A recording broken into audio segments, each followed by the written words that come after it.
Fine. Do we have any comments today from the public? Anybody? And let's move to item 3, consider an act on request for adjustments or relief from specific charges. Anything, Jeannie? Nothing from me. So consent agenda, items 4 through 8, meeting minutes, financial reports, other routine items, tax collector's report. Anybody have questions, corrections on any of the consent agenda items? Any discussion or routine items? Anybody? Okay, if no questions or comments, anybody like to make a motion that we approve our consent agenda? So we have a motion. Anybody want to second that? Second. We have a second from Paul Nelson. All in favor, say aye. Aye. Any opposed? I don't know if I was not here in June of 22. All right, I'll second it since Paul was out. For at least And, that item anyway. Yeah. And so motion carries unanimously. Are you abstaining, Paul? Are you abstaining on this one? Yeah, that's probably good. Yes. This brings us to the regular agenda, item 9, San Jacinto River Authority report. Mr. Meeks, who is Just in ready time. to roll. So I do not have anything of a general nature on the monthly operations report for Woodlands or GRP. If you have any questions, I can answer those while you're thinking about it. If you don't have any questions, I do have to turn it over to Ed to cover a few things, but I'd be glad to answer any questions first if you have. So the monthly blends is down again. Yes, sir. Is that per plan or is that? Yes, sir. So what we do is we look for an annual average, not a monthly average. And so as we normally do in the winter time, we can pretty much hit it dead on around 45, 50% or so. But based on demands, we either have to increase or decrease surface water because the surface water plant can only produce right now budgeted 12 MGD.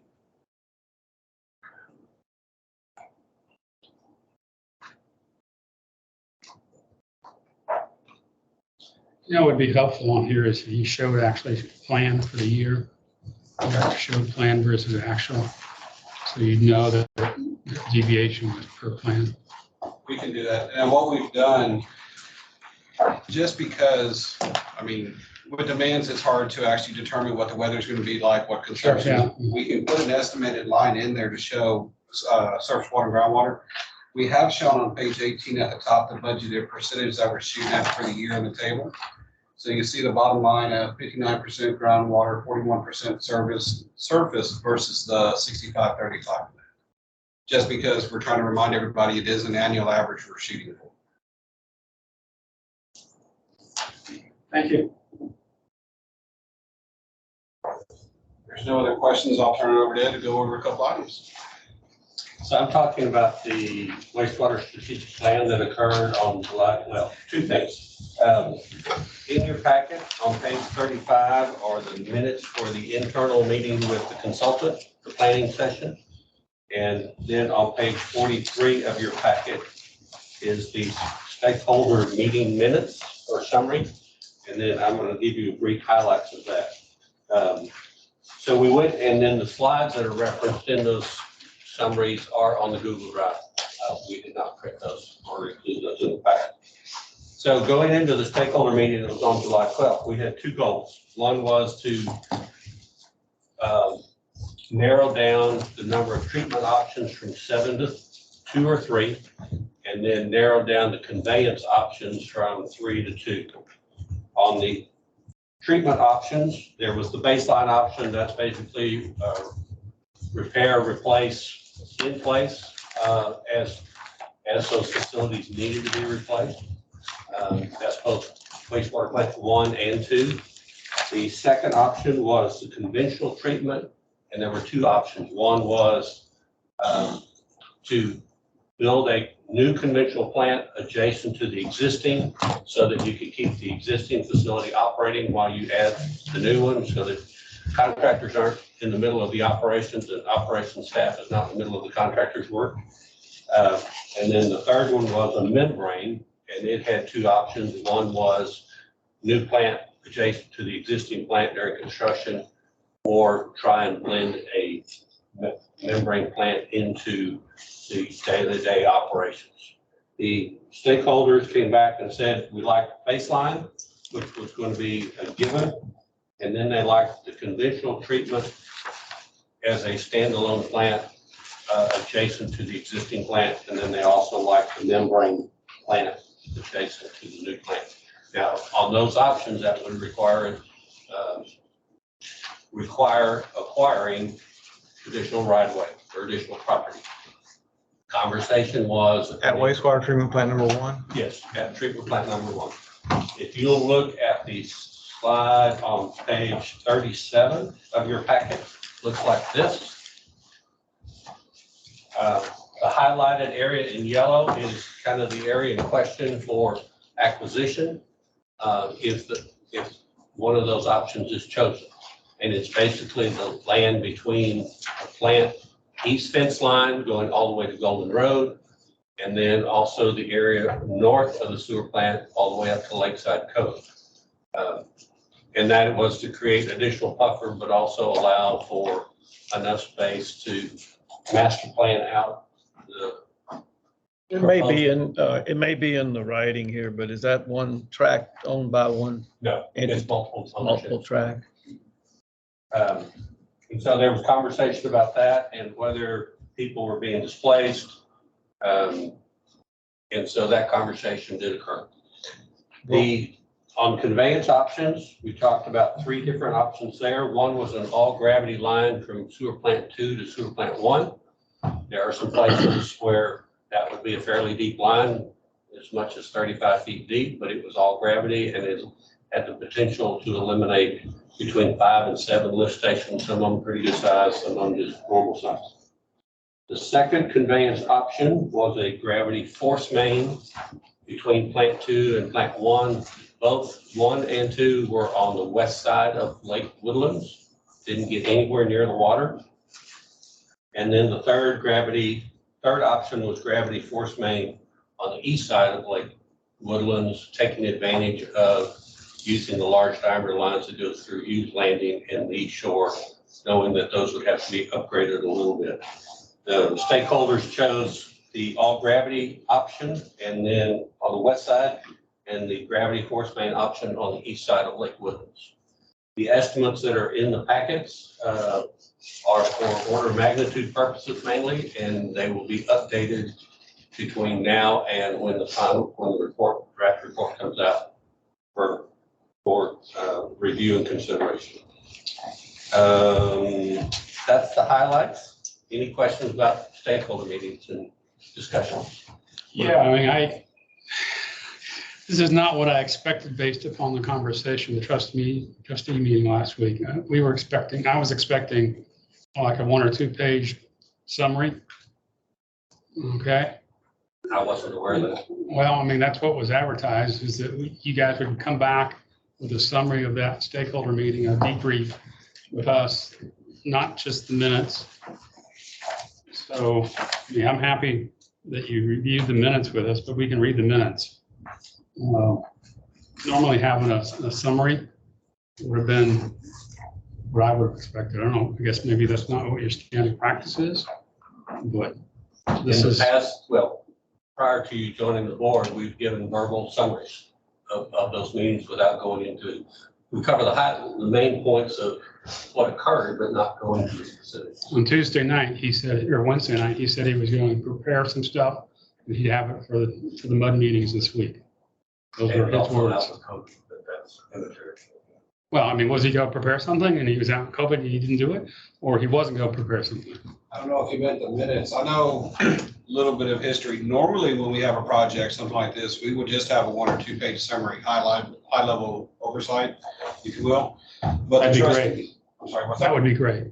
But instead of that, the trustees actually asked the visitors wanted the minutes instead of the 1 to 2 page summary. So I'm not sure what Dan was talking about. It was just the option because the minutes gave more detail of what was actually discussed during the entire process rather than just a high level some directors thought we could kind of gloss over points. Yeah, I remember that discussion. There was actually complaints. I can't remember which board it was. There were actually complaints from the board. I remember that there was a summary and they complained that it wasn't. Detailed enough. Somebody's always gonna complain They about wanted something. thorough set of minutes, so we kind of went from summary All to right. thorough and, yeah. But it's up to y'all. I mean, how y'all want to handle it. Brad, if there's a question after you've had a chance to read it, we're happy to go over it with you. Okay. How do you put a 35-foot deep sewer pipe? Either tunnel, you would dig trenches and then drop down and put a tunnel machine in and go through the deepest section. It's being done currently all over Houston for the North Water Authority, the West Harris County Water Authority, and North Fort Bend Water Authority. And they're dropping, we're probably talking somewhere between a 48-inch and a 60-inch diameter So you pipe. trench it where you can reach it and then tunnel the rest. Because there's one hill that we have to, or one deep section that we have to get through the hill to Mm-hmm. stay on a constant grade. And if it was decided that purchasing those additional acres around wastewater treatment plant one was the thing to do,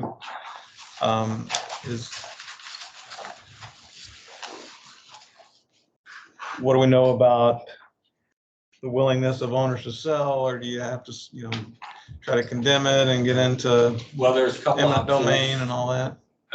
First, we would have it appraised. And by law, we're required to send certain documents to that property owner along with the appraisal. And if there's I'll say a friendly meeting of the minds, then and they accept the offer, we can move forward. Or there's some room for negotiation. If they say absolutely not, Sue me. my dead body type of thing. SRA does have the right to do this. Step-by-step deal, and then finally, they have to go to a First court. offer and a second offer, Right. and it becomes the battle of the appraisers. They have to go to a court to decide if they're value. There's a process. Yes. It's very detailed and it's mandated by the state nowadays. Right. So if you think about how long this stakeholders committee's been meeting, where are we in the process? Are we still getting started? Are we still, we 10% into this, or? We're about halfway through the conceptual phase. Reports and final decisions, I guess, December this year, January next year, and then depending on the outcome of that, then there could be a phase 2, which could last 2 years. And then, so we're easily 5 years out before anything is done. So when do we start paying engineering firms and consultants, You already are. $1 million, right? Up to $1.3 million, just for preliminary phase.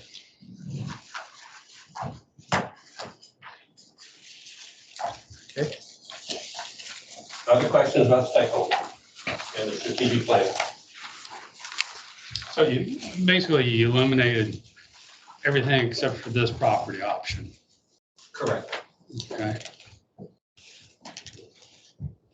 Well, I guess you were there at the meeting also. Was there, pretty much alignment or contentious or majority opinion or unanimous opinion? The one thing that I think, Don, you were the one who had the suggestion is look at the membrane with the baseline option. The base seems the way is the least cost. Right. By,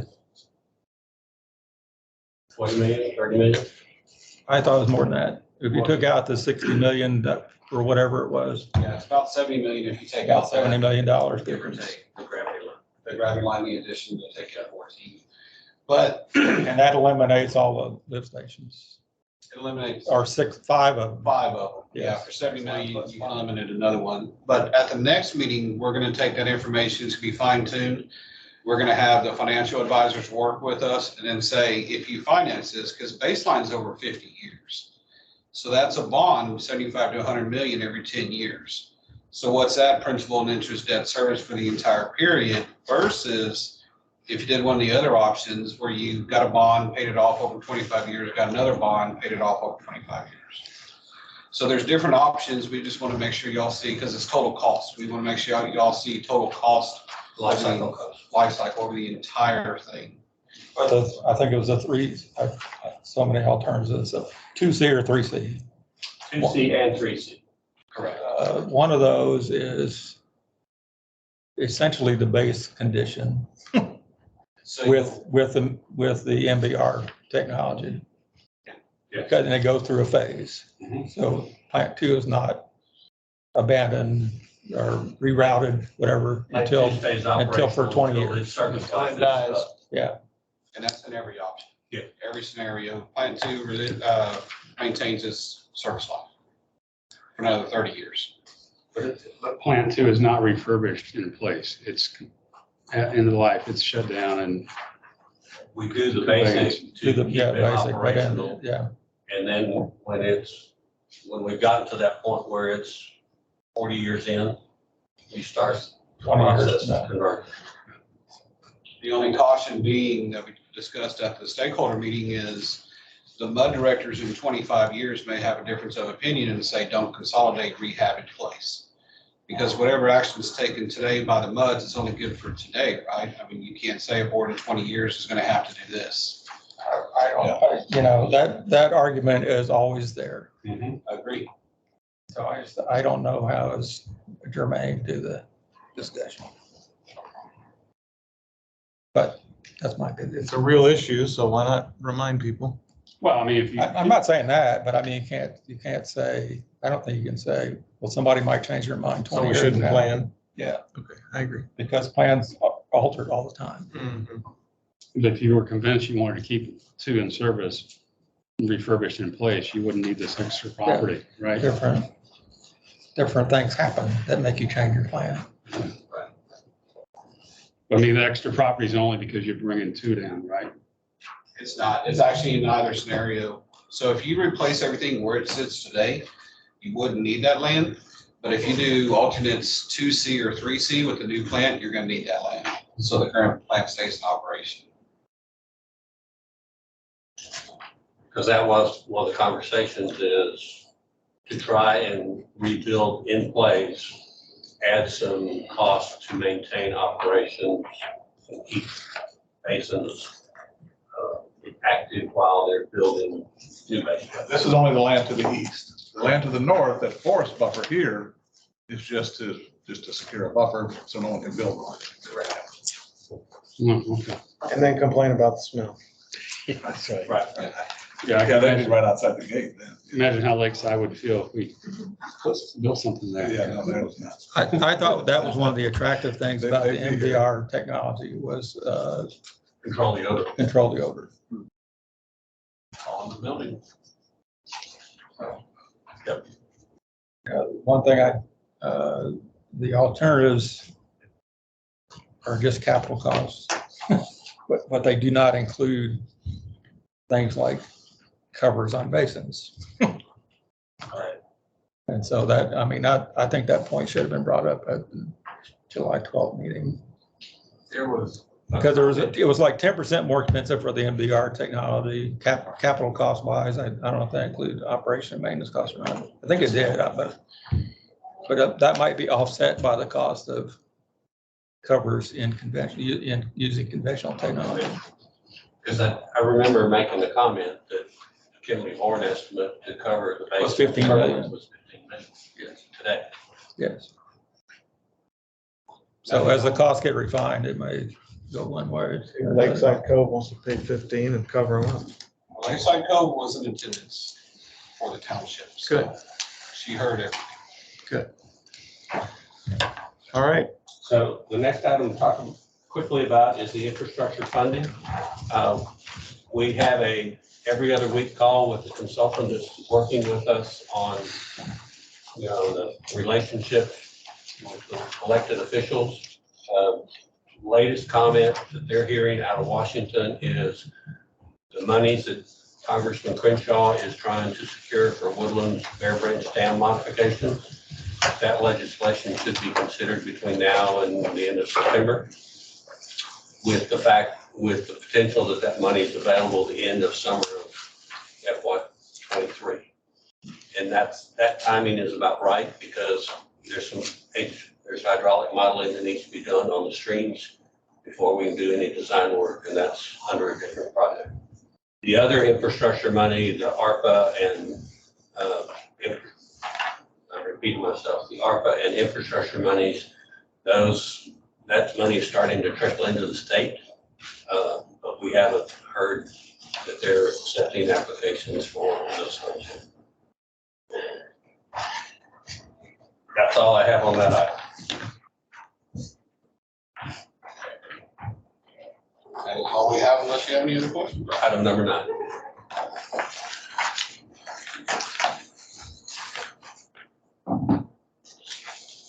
Any other questions on wastewater strategic plan or infrastructure funding? Okay, let's go to item 10 and talk about the SGRA budget. So nothing has changed in the budget from when it was presented in May, any discussions we've had in June, and then the discussion on July 1st. The budget maintains to be the same. The GRP rate was the lower rate as approved by the review committee and the board. So this action is just to direct your trustee on how to vote at the August board meeting. So are you guys gonna keep, I like this kind of compared to the drought. Obviously, we're not nearly as behind on rainfall as I thought we were, way ahead. But it'd be interesting to see this production and delivery chart relative to the 2011. You know, since you're doing this, it'd be kind of cool to see how.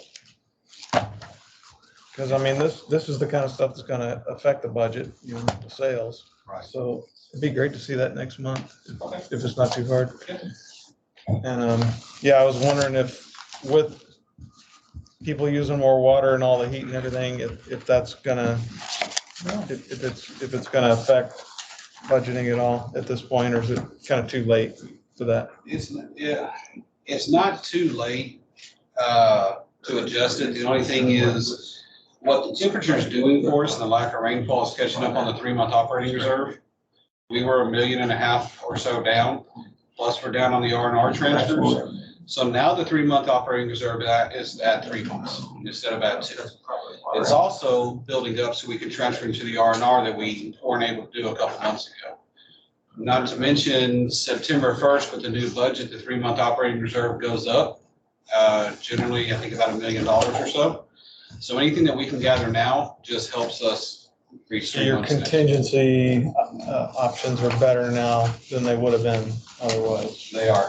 A couple months ago, I think in May, we were kind of talking about maybe a cash call at some point in time, potentially. At this point, as long as the weather keeps up, which it appears it does, cash calls way down. Forget about it, yeah. So are we still behind on our transfer? I thought we made that up.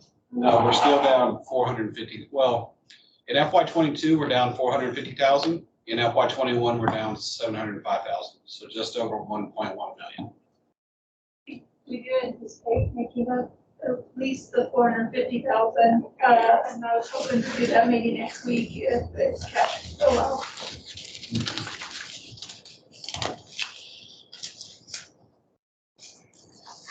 Questions about budget or? Yeah, I do. So, maybe not everybody understands this, but so the Woodlands Division SRA charges a general and administrative expense per the contract, which I understand is 10% of the allocated wages, salaries, and overhead. Up to 2%. Up to 10% of. It spells it out exactly. I read the contract and it's just a Mike Page 3-paragraph sentence. I think we do salaries and wages. We do up to 10% of salaries and wages. I think the 10% of all salaries and wages? I read it and it seemed to say up to 10% of the budget, but I'm going, that can't be right.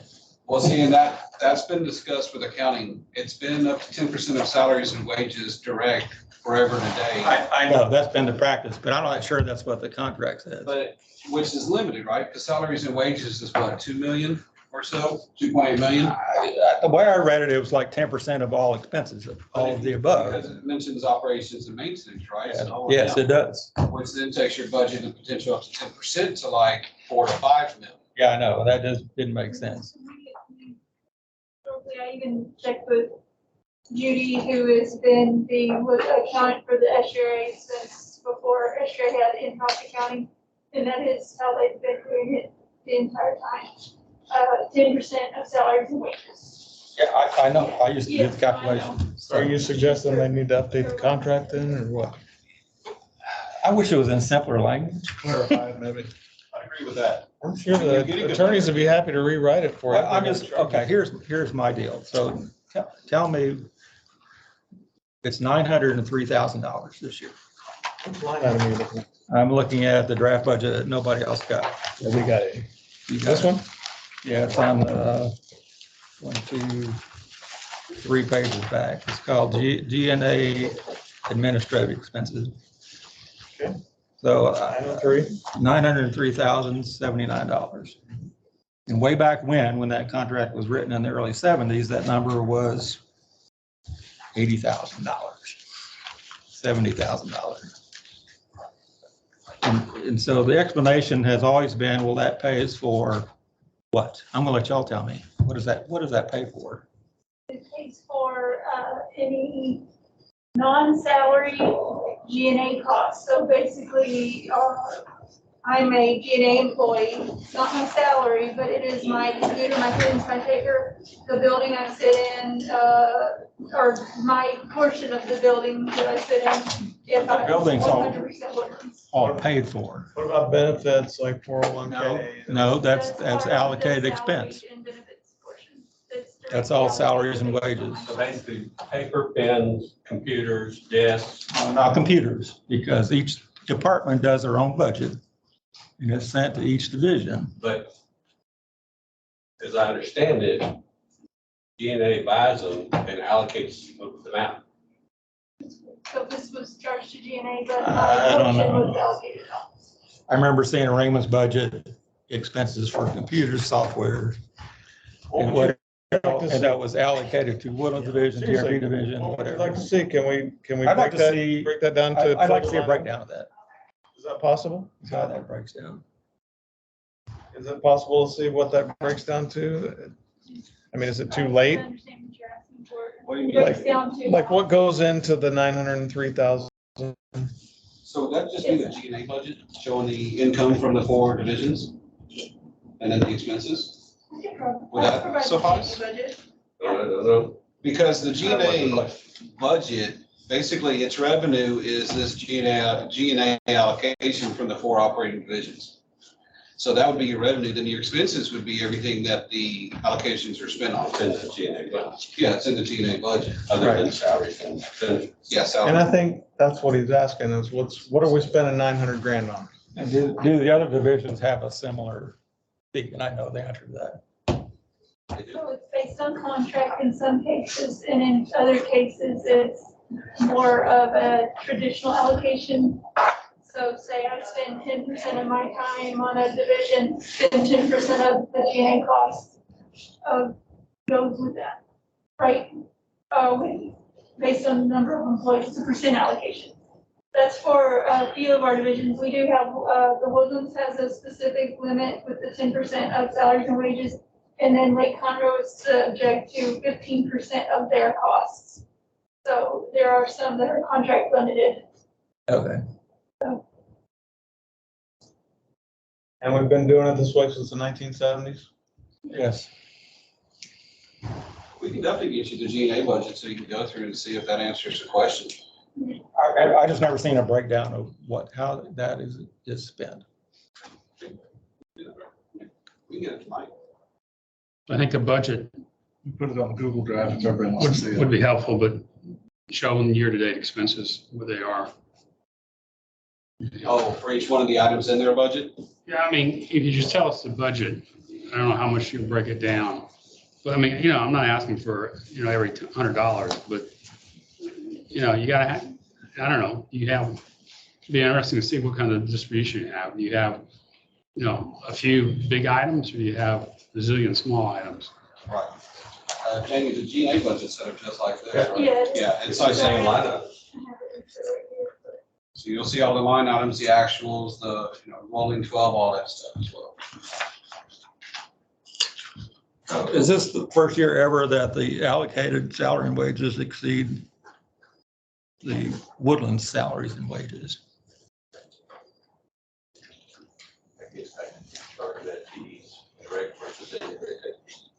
Yeah, it's I don't know the answer to that question. Normally direct is higher, but. In the budget, it says that. Right, I mean, yeah, you can see FY '22, it's obviously direct is right there at indirect. Going prior to that, I would definitely have to pull up information and see. I do know, like I was saying with the chart that we have and the presentation we gave in May, there's more indirect, one, because of the entire utility enterprise, right? So myself and Summer and Jason and stuff, we're now split. We used to be. Cost is direct, right? I am direct to the Woodlands, but I'm Woodlands. indirect to G&A. I'm sorry, to I mean, to GRP. GRP, but GRP doesn't show up in this. No, but Summer is direct to GRP, indirect to Woodlands. Yeah, she's an allocated expenses. Right, and that's what I'm saying. So with the UE, there's a few positions that were taken out of direct and put into indirect, right? The other thing is like technical services, they're adding some engineers to account for all the projects we have coming up. Those are in indirect. So Woodlands direct has been dropping in FTEs for basically every other year, dropping in FTEs. So the last 3 or 4 years, at least. I wanted to consider the allocation like overhead. And so it bothers me personally that overhead expenses are higher than the Woodlands division expenses. Understandable. The other thing I asked about at the meeting, but the answer I got was that, Does that really matter, or is that just? well, yes, there are 5-year cash flow analysis for the budget. It's done for the GRP division, but not the Woodlands division. I don't think it's done for any division of budget, GRP, is that correct, That's Jason? correct, and mainly GRP is done because of their forecast position. It used to be done for the Woodlands division. I thought it was a helpful tool because it helped me see if the increases and rates were needed for the coming years. So we did do the rate projection over, what was it, 20, 30 years? I think it was at least With the 20, audit 25. committee, and it was a few years ago, but it was in reference to running some bond scenarios, and we did look over, I want to say it was 30 years to show the life of the bond scenarios, and to make sure that we were not having, ups and downs as well. Rates. I'm familiar with all that. Okay, I'm done.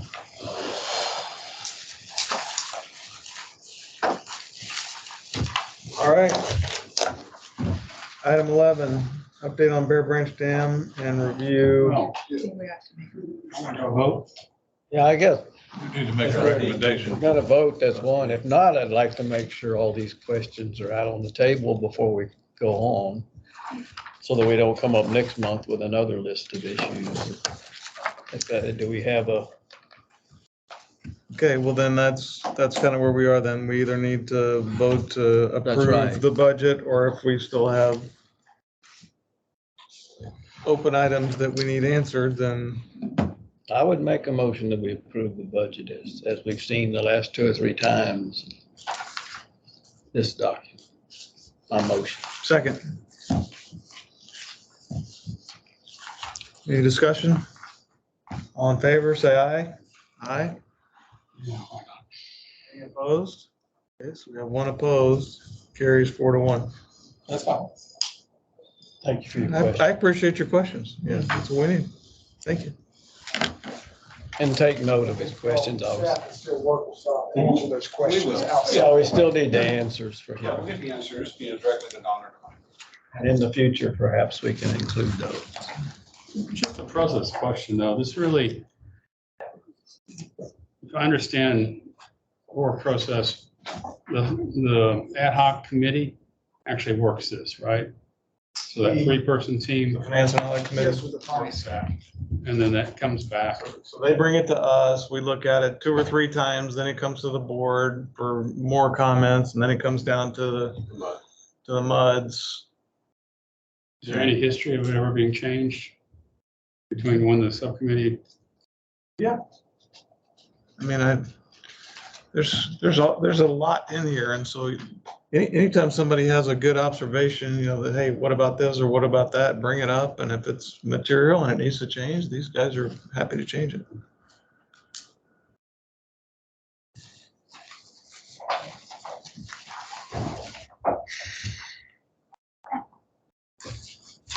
All right. Item 11, update on Bear Branch Dam and maintenance budget. So Jamie and I are gonna tag team on this.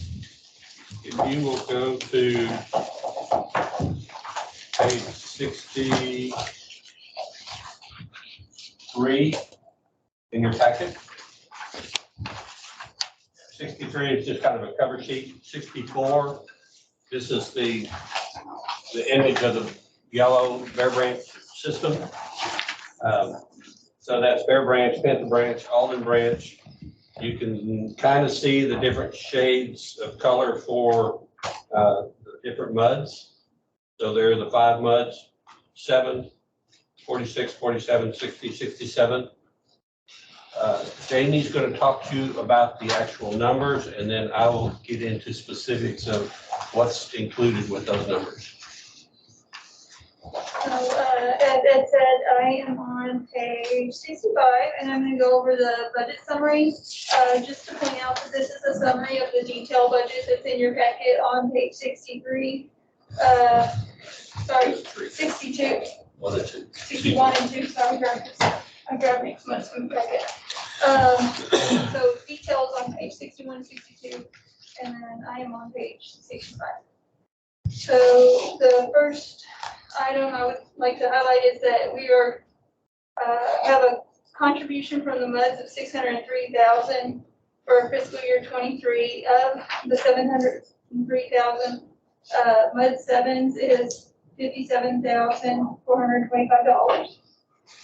How we came to that $703,000 contribution is we have estimated $101,000 to roll over from fiscal year 22 into fiscal year 23. Moderate amount of income, and then we have expenses for $389,000, and those expenses I'll detail on the next slide. Capital improvements of $325,000, and we're establishing a 2-month operating reserve at $90,000. Go back to the next slide. Okay. Can you hold up for a minute? So you're referring back to 62 and 61. I'm trying to find the 703,558. Here. It's at the very 65. top. Yeah, Capital contributions. okay, very top. Okay, there it is. Okay. I see the revenue. That is revenue to the Bear Branch division because that's contributions from each of the 5 MUDs. Okay, so we're going from 483 to 703. Yes. Yes. And we'll explain why. So on the next page, if you're on page 66, the expenses are including salary, wages, and employee benefits at $147,000, professional fees at $15,000, supplies, materials, and utilities at almost $8,000, rentals for $3,000, making comparison parts at $181,000, which of that $113,000 is the mowing contract, and then $35,444 for G&A allocation. And then under capital improvement, Ed will go into further details on this on the next slide.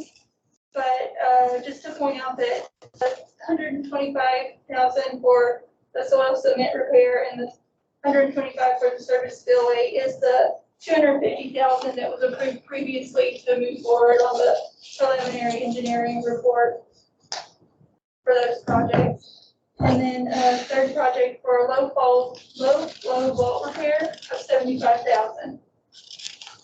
Just some things to highlight is that we do keep the Bear Branch fund separate in its own bank account and account for everything very separately from the rest of the River Authority funds. And any funds that are remaining in that account at the end of the fiscal year roll to the next fiscal year to help fund. It continuously rolls into that account. And these funds are specifically used on Bear Branch operations and maintenance and nothing else. It's not for any other aspects of the River Authority. So one of the reasons for the operating reserve is there's the contract between the MUDs and the River Authority does call out for an operating reserve. In the past, it has not been funded because it just hasn't. We typically use the rollover to deal with anything that might need to occur. The question was raised about that reserve fund by Director Brown in MUD 47. And so we felt like probably the time to put it into implementation. So that's why it's there. It's a 2-month reserve. Have the updated allocations from Woodlands Water. Yeah. We're still using the ones that we've used for the last 5 years. I don't think they changed, but 10th or so. We were going to have, when LJA does the drainage analysis and they confirm the drainage boundaries, we're going to confirm at that time. We had Wilson look at it, it didn't change much. Right. So if you'll go to page 67, and we'll talk about the 3 capital projects. We've had a number of inspections over the course of the years on Bear Branch Dam. The soil cement that's on the upstream side of that dam is 40 years old. It's cracking, it's deteriorating. There are some areas where down at the water edge that it's being undermined by the lacking water. We've also talked about the major repairs that need to occur to the spillway. And so earlier this year, the various MUD boards said, let's move forward with this project. So what we've done, and then that last picture on the far right of page 67 is the location of the low flow vault. It's on the upstream side of the dam. And it's necessary to lower the lake level if major maintenance needs to occur on the dam. So if you go to page 68, we'll talk about the project itself. Soil cement, is that pretty common in large lakes like this? Like what about Lake Conroe? Isn't it just riprap, or does it have soil cement and riprap? Oh, it's got both. It's got soil cement and riprap. Okay. Yes.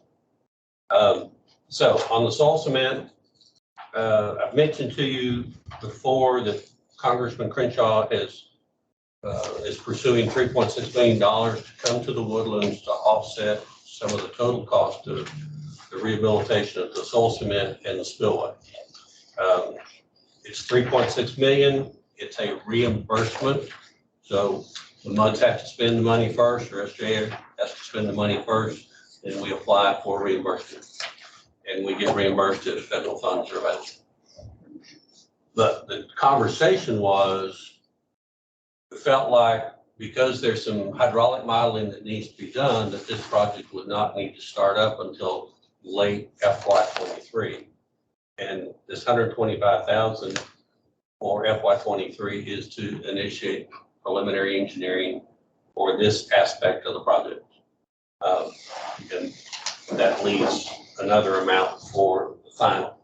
And then the same with the service spillway. We can do preliminary engineering on both projects same time within the $250,000. And as you can see from the photo on the right on page 69, That's the configuration of the spillway today. It's got a lot of compound joints and slopes, and the goal is to go back in with a vertical wall spillway and reduce the number of joints and reduce the potential for maintenance problems going forward. Currently, the joints, several of the joints are in bad shape, and water is undermining some of the concrete slabs. To go to page 70, the photo on the right is the low flow vault cover that was originally installed back in the 80s. And it's a flap, and it's got an exposed block. We've had a lot of vandalism problems with kids going down there or people going down there and busting the lock off and opening the vault. That vault is a shaft of about 14 foot deep, and there's no safety net on the inside to keep somebody from falling in and not being able to get out. There's not a ladder inside the vault either. The picture on the left is a picture of, or a diagram of what the current vault lid looks like. It's a raised vault. It still has an exposed locking mechanism that can be damaged with hammers. What we're proposing to do is come back in and remove this vault cover and put a flush vault cover similar to what you see on a sewer lift station that has a recessed keyed lock. And it would also have a safety net below the hatch to keep people from falling in. In our conversations with Mud 60 earlier today, they were very interested in moving forward with safety net and move that as quickly as possible, just because of potential liability. We said we will report back at the next meeting to see if that's possible. Because what I'm not certain of yet is whether the net comes with the hatch or if they can be done separately. But if it can be done separately, the expense would basically come out of that $101,000 that is being carried forward into FY23. But that's what the capital projects are. The other items that are in the budget that Jamie identified is we have dam maintenance and repairs, just the usual annual stuff that needs to occur. We have an invasive species management plan where we're going in and spraying for aquatic plants that don't need to be there. We have the annual mowing contract, and then we also have same company goes in and does the desilting and desnagging and clearing as necessary when there are dead trees or things that fall on fences or across the waterways that would block flow in the stream beds. If you look at, I'm trying to finish. Let me find the photo real quick. If you look at page 87, here's a photo. This kind of ties back with the original photo that I showed you of the limits of the Bear Branch drainage system that we maintain on your old behalf. When will the drainage improvement project to that Panther Branch area and others happen? When will that get done? We're currently out requesting statement of qualifications for some engineering firms to start the hydraulic modeling and the design work. Those will come in August 5th, and we will be bringing a recommendation to Mud 67 in September. Will there be a point where you go, okay, we're gonna stop desilting and desnagging and stuff, knowing that this next project's coming on, or We'll continue to do the routine maintenance right up to the? until the contractor moves on site. Okay. And then we'll still have to do some maintenance outside the limits of his work.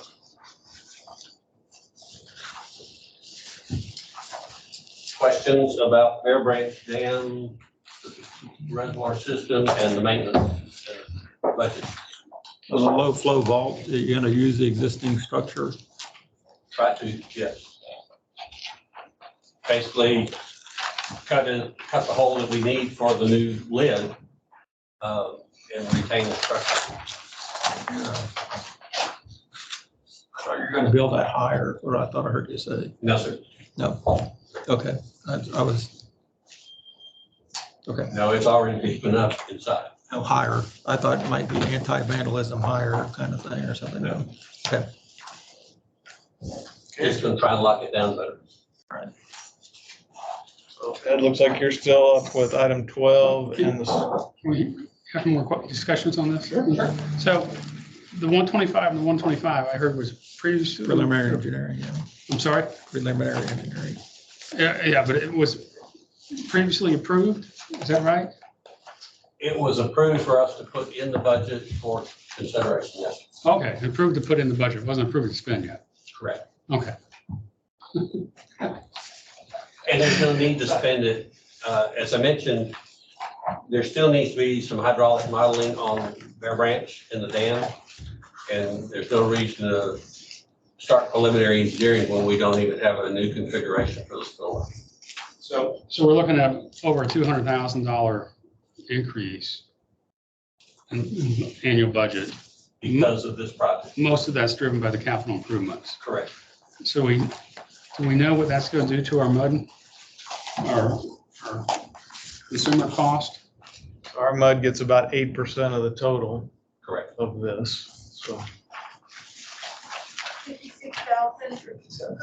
Your cost, last year's cost was 38,800, so it's a slight increase versus. This shows up just in their usage fees? There's a special on our bill? Is there a, I don't think it's All in broken that out. one in. Yeah, I don't think it's broken out separately. what I mean, our customer, our constituencies will see a bill increase due to this, right? We saw that there was gonna. It's not a lot. I mean, you can spread an increase on one of our customers, but I don't think we've decided that yet. Any increase or decrease obviously flows through, so nobody would know how many pennies is attributable to this or that, so. at the end of the day, we have to have that information, right? I mean, we need to be able to tell, somebody comes and says, hey, my water bill went up 15%, why? And this would be a contributing factor. Don't know if this is, out of the 15% increase, is this 1% or is this, it's probably immaterial. Yeah, this would be a pretty small one, but yeah, I mean, that's probably, speaking of summaries, that would probably be a good thing to have bullet points of, whenever we do finally have our budget, we can say, yeah, this percentage of your increase is due to capital improvements or drainage projects or whatever the We case always may give be. you the budget line item explanation. GRP fees or. It looks like good set of work. Other questions? I mean, this will continue on. So do you have a spending plan for FY 2024? I mean, these projects, 125 is just to start the work. Correct. FY 24 would probably be another 250, 300,000 for the rest of the engineering. And then FY 25 would be the construction. And then, according to the draft contract that we have from the U.S. Army Corps of Engineers is you award the contractor goes to work, you do their pay request, and then you file for a reimbursement from the Corps. And they say 30, 60 days reimbursement. We're planning on not seeing reimbursement before the project is finished, so that we don't get caught short on funds. We're going in a little better prepared. Okay, good. Anything else? Questions? On Bear Branch, that's it. Okay, item 12, discuss. Was there an action? I mean, was this information only or did we vote on this? Receiving. We'll see an update. Information on it. Just information, yeah. I mean, It will show up in your Woodland division, Woodland water.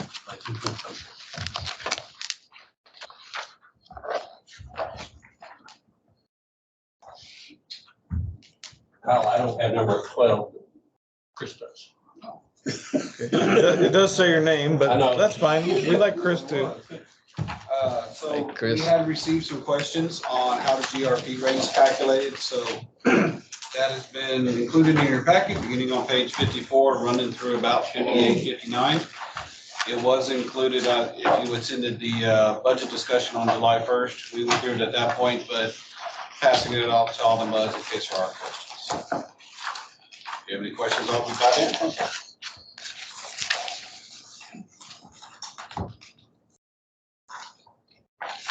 So, Yeah, the process hasn't changed from past few years, it stays the same. So. I don't know, we need to go through this calculation in real time, but certainly people can study it and yeah. make Follow up. questions and come back next time or. Yeah, the exhibit on page 59 is a little hard to read in your packet, but it's very clear on the Google Drive. I think it depicts the flow pretty accurately, very well.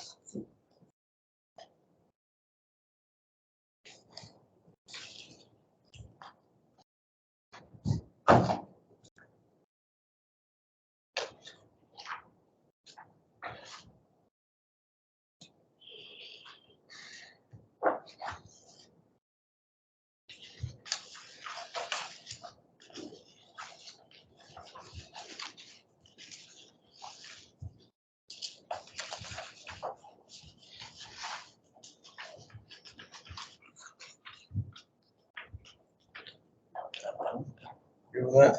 Anybody have questions on this for now? I expect we could still have questions later. People study it if they want to. Send Mike the questions, he'll get them to us. Okay.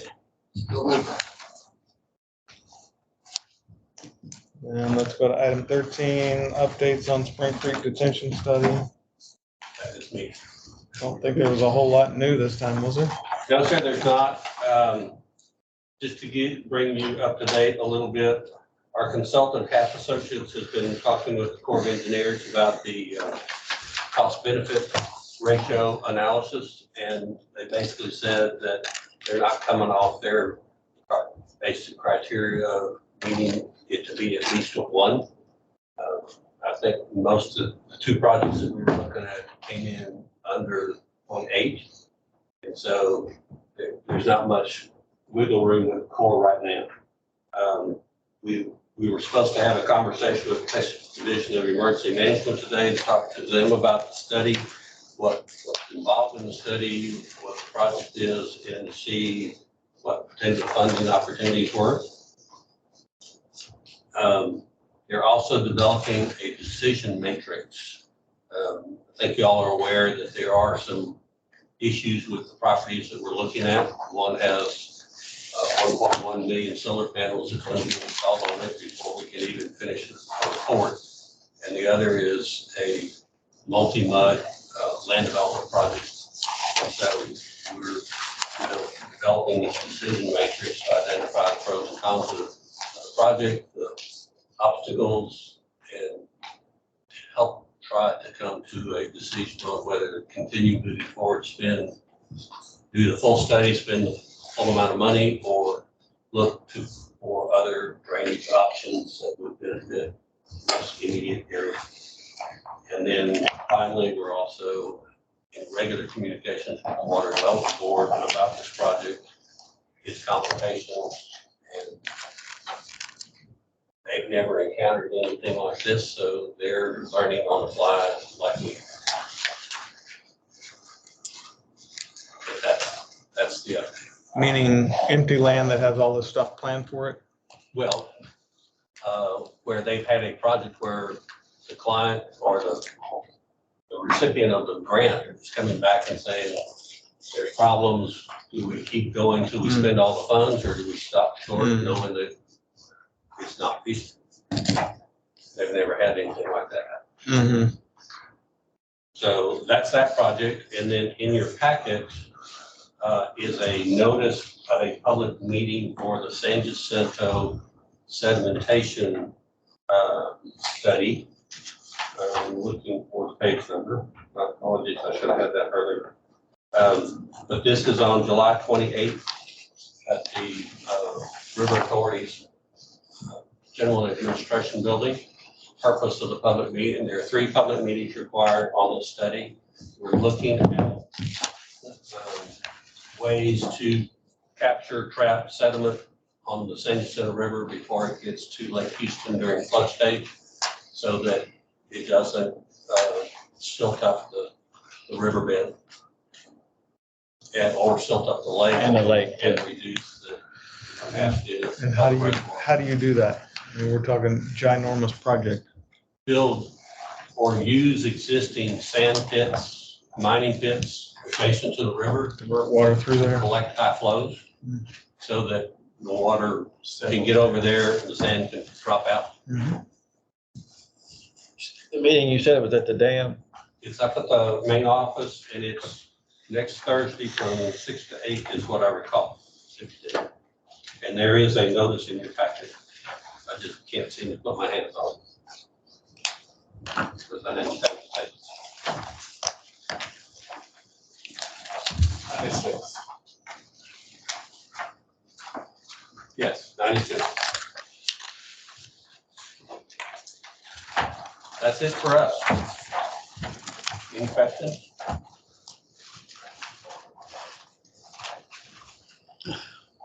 That's proved very valuable to the city of Houston.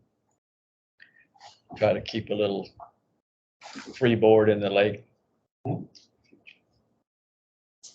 And at the Mud 60 meeting, the question was asked, well, how bad is the sedimentation? If you go to the Water Development Board site, there is a place where you can find the reports for all the lakes in Texas and look at the amount of sedimentation that they've accumulated over the years. So pretty significant, right? Especially in Lake Houston. Most of it's in the mouth where it's, within half a mile either side of US 59. There is some, further downstream, but not as bad as you would think.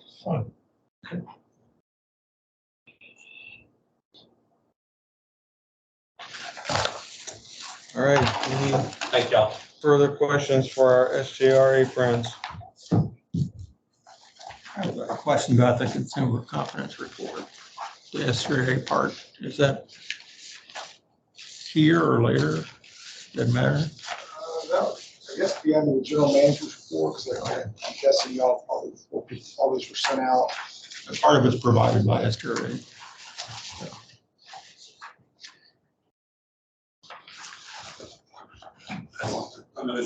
Well, it depends on what the water question is. If it's about specific quality related to surface water. Yes. That's your questions. Yeah. So I guess I'll just shoot with the question and see where. See what happens. Though, there are two water quality tables provided, look like provided by SRA. And one is at the surface water plant. And I suspect the other is somewhere in the prior to delivery at the Woodland system. Or do you know? Put together that information. Summer, did you put it together with Jason? The CCR data? Jason, not this year, because our Jason just virtually. Maybe I'll pose the question, you can answer next time. No, that'll work perfectly. Yeah. Okay, the question I have is, there's minimum maximum levels on TTHMs. And it's 0 to 9.5 for, there's 3 compounds. 0, there's 3 zeros there. And I'm wondering how we have 0 TTHM. That is a good question. Those tables were in the CCR? Yes. Can you give me a copy of that? Sure. It's on our website. Oh, is it? Okay, I'll pull it from there. Okay, yeah. We'll get an answer, get it to Mike, and then next month we can talk about it as well. It just didn't Yeah, compute. TTHM. That doesn't make sense. Yeah, not on the surface water. No. Yeah, We'll look into it, let you know. And where that sample, I know you're talking about the plant, but Where it's collected downstream. where is it collected downstream? Yeah, which water receiving facility? Okay. And is it a typo, I suspect like a variable? I suspect it's a blank in the data. It's being picked up as a 0 We'll check on that. because I don't think the 0 is correct. All right. Thank you. We'll look at it. We'll get the message back to Mike. All right, so item 14 is review and discuss the drought contingency plan. So I'll go ahead and cover this one. We talked a little bit about ongoing drought conditions at the trustee meeting last week and said that we would go ahead and put an item on here for all the MUD meetings, just because we do have some newer directors and wanted to make sure everybody knew there were plans out there. They have not been triggered yet. Our plan for the MUDs is very intertwined with the river authorities, of course, because they deliver both our surface water and our groundwater. And it's also actually intertwined with the dam division because they deliver water to the surface water division. So it's all connected. Bottom line is you go through and read what the trigger points are, but just want to make sure everybody's aware that if things don't improve, it's 103, 102, 101, for the next 10 days.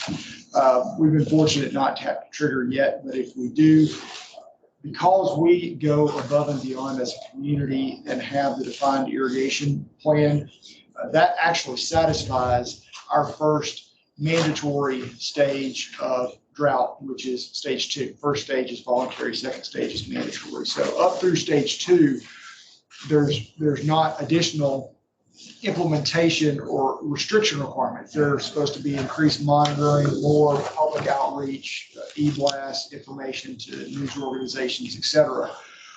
But the restrictions don't change until you hit level 3. Once you hit level 3, you go from 2 days to 1 day on automated sprinklers, and then hose-ended sprinklers, which up until stage 3 have no restrictions, go to 1 day a week. And from there, if you go stage 4, it's more restricted, et cetera. So we actually haven't had to implement our DCP since 2011, I don't believe here. They do have to be updated every 5 years for the state. So our last 5-year update was in 2019. So these are ready if we need to implement them. There are a number of regional water authorities in Harris County and Fort Wayne County that have already implemented at least voluntary. We're starting to see a trickle of districts that are having to implement mandatory restrictions based on their particular water production facilities. They may be running at 18, 20 hours average run times for those smaller water plants. We're having to trigger mandatory, but up here we are not yet. So that's the summary on our drought contingency plans. Happy to answer questions if y'all have them. Yes, sir. Does the Kingwood issue that required us to lower the lake level, did that affect this any at all? It could if it triggers the dam divisions or raw water divisions plan that would trigger the surface water plan that would cascade down to the Woodlands division and then to us. So it could, if it hit one of the trigger points for the raw water division, then it would cascade down to us. But the good news is the way the seasonal lowering is set up, as far as that's what you mean by calling Yeah, water. that's what I was trying to think. I couldn't think of seasonal lowering yet. It won't go below 200, 199 at best. And the first trigger's at 198. So seasonal lowering is only to, Greg, help me out. Maybe it's at 6 inches and a foot for seasonal lowering. Do you recall? I don't recall the current. Okay.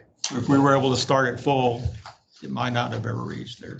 Right. So if we're already at, let's say 200 foot like we are now, and we're supposed to drop at 6 inches. We don't, because it's all from sea level or whatever above pool level. So, I'm looking for where it defines stage 1. Yeah, stage 2. I was looking for that too. Yeah, when do we hit stage 1? All right. So which plan are you looking at? I'm looking at ours. Or the SGRA? I'm looking at ours. Woodlands plan. I was looking at MUDs. I didn't Those see. MUDs, yeah. So on Woodlands MUDs, you'll see the triggers for the various stages start on page 5. Voluntary stage. Yeah, but where does it 2. define, who says it, okay, we're in stage 1, what determines we're in stage It 1? says stage 1 of the SGRA Woodlands Division Drought Contingency Plan. Go back. Exactly, that's why you have to have both, because they're so intertwined, exactly. So could you, this is the first time I've seen this. Can you Yeah. walk me through what this is? Is this- I don't have, I'm not sure what that is. I can explain that. This is a little cheat sheet that I put together the other day with some of the O&M guys. This is, here, when you look at that, and when you look at the drought contingency plan, it says 70% of a plan for 7 days. Well, what is 70%? You have to go grab the wells and say, what's the wells? You have to grab the booster pumps and look at those. So all this is just a quick sheet saying all wells are operational. This is water plant 1's max capacity. And so stage 2 at 70%, stage 3 at 80, so on and so forth. So we just line up the flow from each of the plants with the production to see which stage we're going to be in or how far under we are. I think it helps you like on page 3.2/3.3 of the SGRA plan, where you have moderate conditions, and one of the triggering conditions is combined pumpage from the supplying water plants is in excess of 70%, or the next bullet point of one plant is in excess of 80%. This translates what that means. Yeah. Okay, so you're saying that if our production's more than 70%, we enter stage 2. Correct. Of the cumulative of all of our facilities, of water production facilities, or if one of the plants is at 80% for that time period. Okay. Does that include surface water? That's That's a separate trigger. groundwater production only. That's the first bullet point on stage 2. The SGRA GRP division initiates stage 2. And I stopped at providing our Woodlands division. We can get y'all the GRP and the.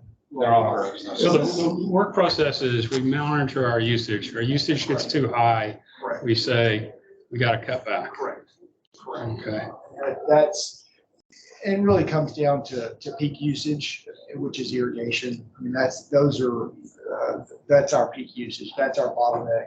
And it is in every system. We go a lot further than most communities do in having to define the 2-day a week to try to cut that peak, to be able to not have to go build more infrastructure, basically so people can irrigate. So that helps us when we get into a drought situation, because it defers additional pain on the community of going down to 1 day a week. What happened in 2011? 2011 was a significant drought. And so we had to implement, I can't remember what stage we ended up at. I don't know. Early 3 anyway. I mean, because it was severe and it was every other lot, odd number and every other day. So we saw our usage actually jump up. Well, yes, because it was so dry, there was no rain to augment the need for irrigation. And so if you don't start to cut back, your pressure in your system drops. And if it drops enough and you got full water notices. When did we turn on the surface water? So is that, if we'd have had surface water with Lake Conroe as low as it was, would we have even been able to pump surface water at that point? It was 2014 or 15.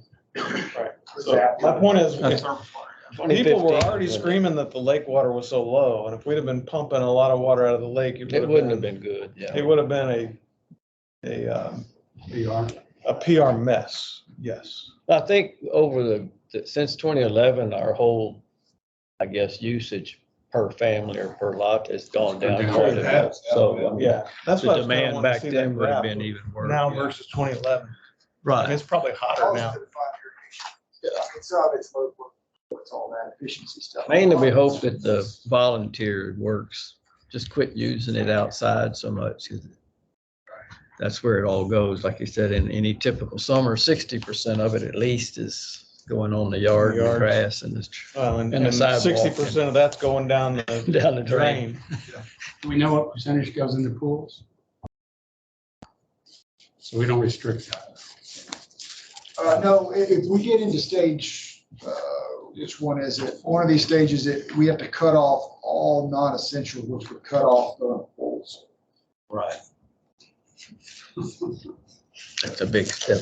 I'm not worried about There'd be that. some unhappy moms, I think, if that happened. I'll go use your pool. Yeah, you can have my pool. You can have mine too. Come take it. Okay, well, That's all I have. Happy to answer any other questions if you have. There's still, and this is a 2019 document, but there's references to WJPA. Okay. It's Probably clear. right around the time we were switching Switch, over. yeah. All right. Our 20, because it's 5-year intervals, so our 2024 edition of Woodlands Water Association Agency. so for informational purposes only, no action required. That's correct. Brian, item 15, attorney's report. Yes, sir. I mean, I'm sorry, to keep on breaking it out in the end, but I mean, it would be nice next month to know how close we are to the triggers. Yeah. Right? Yeah, I can definitely provide that. The only thing is it changes every day. And when we, Give me a chart with, daily information on it or something, okay? we can do something like that. I mean, are we, what's the increase going up and are we, what's our buffer? Well, I'll tell you just quickly, if you look at the bottom here, what says 70% is 45.41 MGD. Our highest day so far has been 32 MGD. We're close. We're not even close. Pretty Yeah, good. okay, that's a key message. Yeah. That is, I can definitely show that. man, you start worrying when we're at 40. We're at 32, I mean, We're not there. This is just to make sure that you know it's out there. I didn't know whether this was like, Imminent. Not yet. sorry. No, that's a I good didn't mean to question. interrupt Thank you. you. I just, No problem. Well, you'll hear a lot more about this probably in the news where, even Creekside's had to implement theirs because they've got a different system down there than we do in Drummond County. So as you hear about regional water authorities in Harris County and Fort Bend implementing drought contingency, directors could go, well, what about ours? Why are we not? So,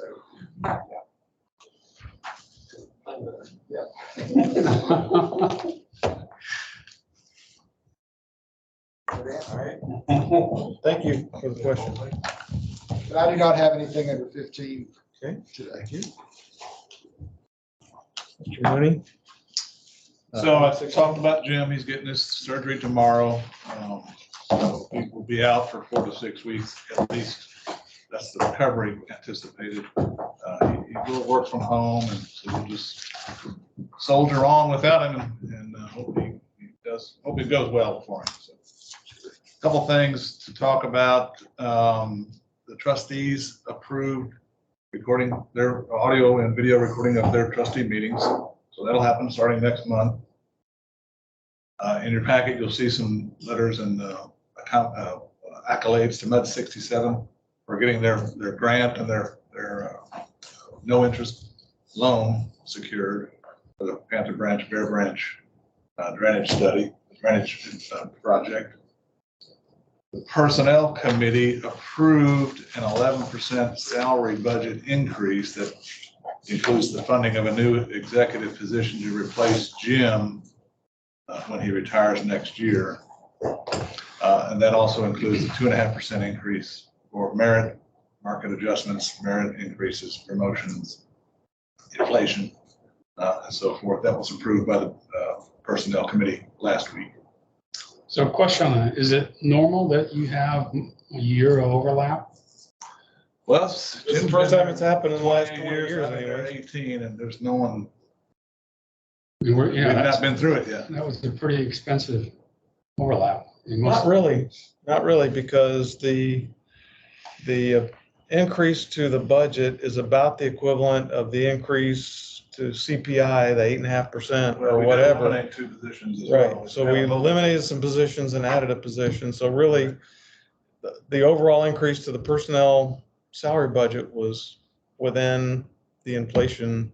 Overall, yeah, but you're double staffing for a full year. It's such a crucial position.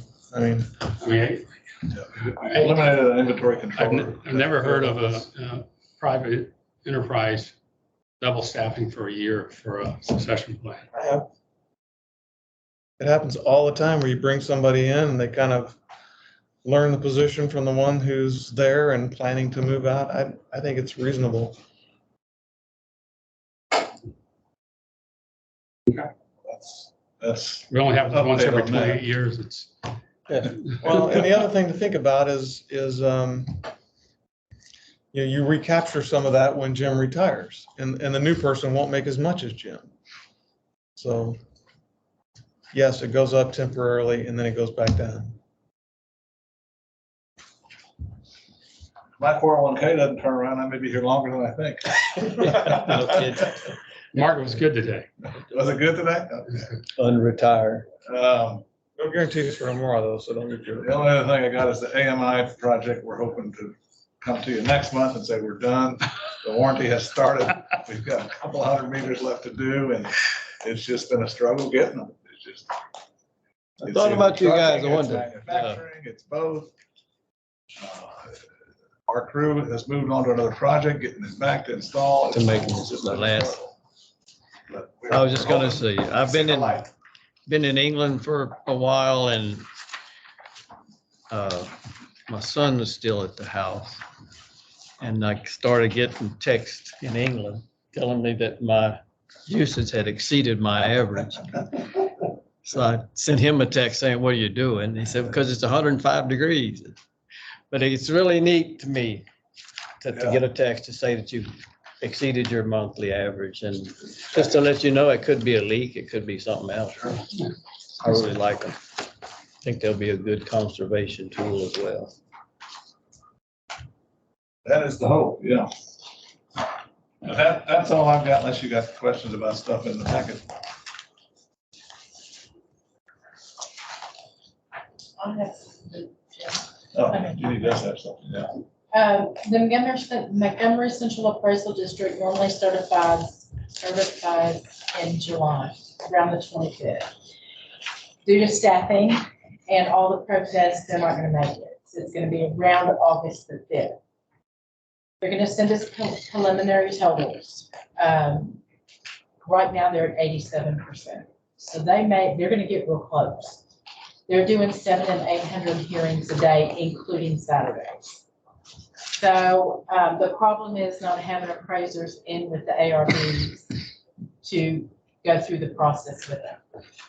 But anyway, the main thing is I need a quorum here because you're fixing to go through your budget and your tax rates August and September. Very important. So we don't have to republish for one thing. Every time you cancel a meeting and I've already published it, we have to republish to schedule your new meeting. And it's $850 every time. And that was last year's rate. I don't know what this year's gonna be. So I'm just asking if possible, let's have a quorum so we don't have to push the meetings back. I'm staying here a while.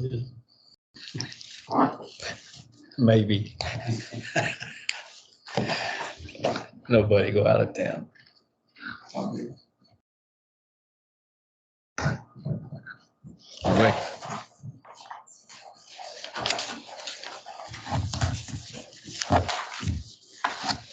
August 16th is the next meeting.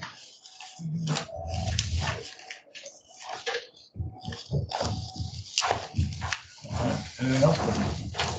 That's all I have. Which meeting? There's a million meetings. Which one is August 16th?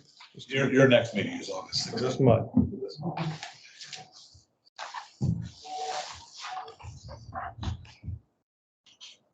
August 10th is the next trustee meeting and I am not available that day. And Don, you're our first alternate, so can you attend the Oh, SGRA? wonderful. I mean, get the, vote for budget. WWA trustees meeting? Are you available? I'm available. Okay. I will vote as the board wishes. As long as they wish right. I hope they did. Oh, that's true. Yeah. I mean, we did vote Yeah. as a majority to approve that, Yes. so. You could go rogue, I Yeah, don't know what one how we time. would handle that if you did go rogue, but Now, you could test the water, see what happens. the impeach, Severe penalties. Mhm. you can impeach him by director, I guess. Did you, I have a question. The water forum is tomorrow, right? Water Jim's not- forum is tomorrow. Jim's not gonna be there. I will log in, but I'm not scheduled to speak. But I will attend just to take notes and shoot back what happens. The authority will be there, of course. Mike Turco, you saw it. Yeah, unfortunately, it pushed back finally where Jim couldn't make it. It was scheduled and rescheduled and rescheduled, and now this, so.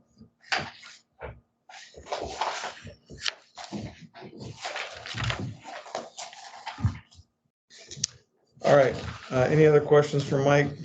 The General Manager's report? So 17, kind of my own recap. Basically, we've covered just about everything we talked about in the trustees meeting. It did come up about the odor complaints at Lakeside Cove again.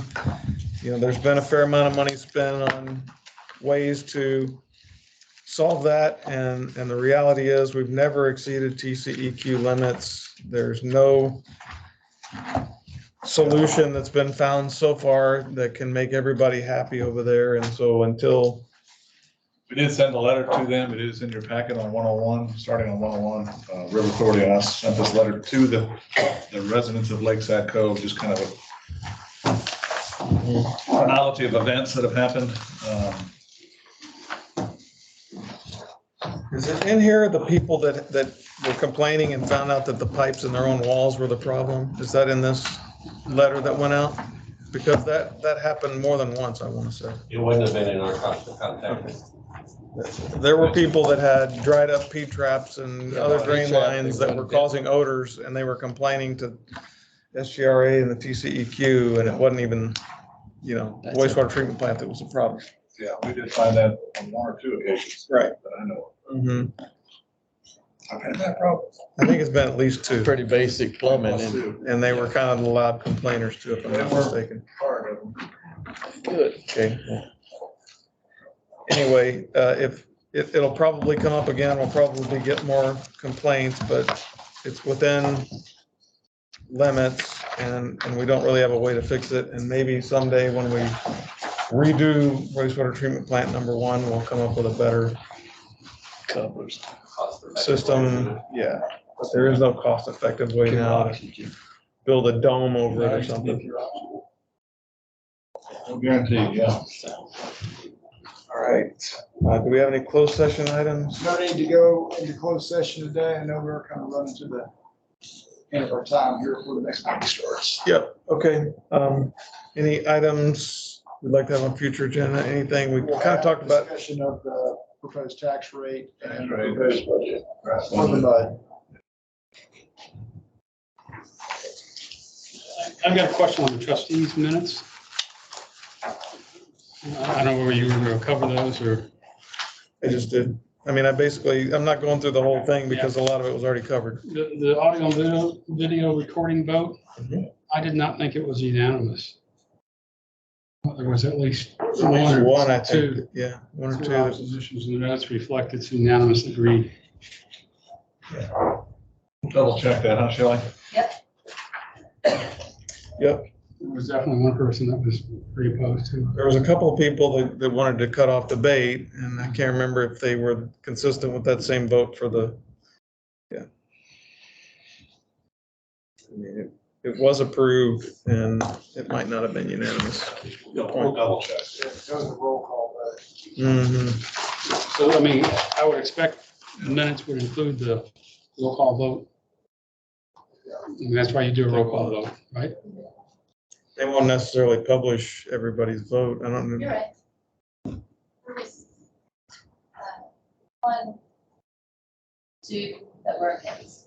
Two nays. Yeah, so with it being a roll call vote, we will need to list who all It's voted in correct, favor. it's minutes, it's not in the summary, but it is in the minutes. So we actually put the names of who opposed. Yes.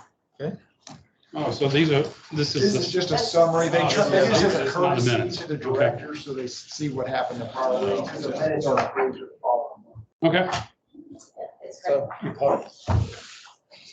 correct. All right, it's 6 o'clock. Anything else?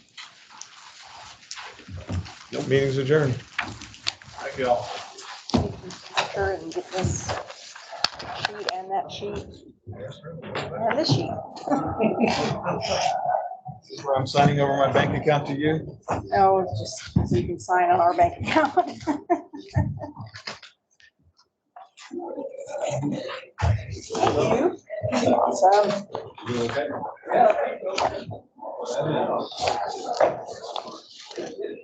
Forrest and Chase. Oh, wow, this is way out of date. If you have anything to correct, you just cross through. Thank you. That's fine. I just kept your info from what you had. But I do want an email and phone number. Who's That's they? Chase Bank, Oh. JP Morgan. Of course, all they wanted was your birthday, so we got all that already.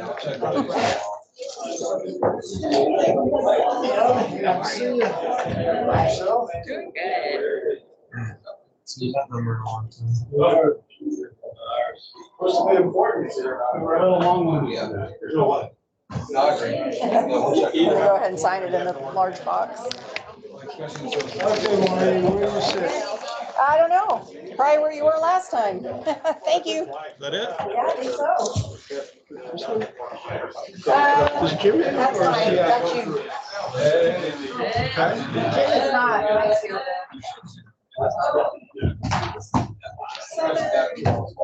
Did you guys win or lose? What do you mean? Hey, we're done. That's a win. I was in the back and I didn't get to see what graph you wanted me to put together, so I was wondering if you could show it to me, so that way I can work on that. Oh, yeah. What I was thinking is you guys made that comparison. Right, Hey. they're both Jolly Harrison.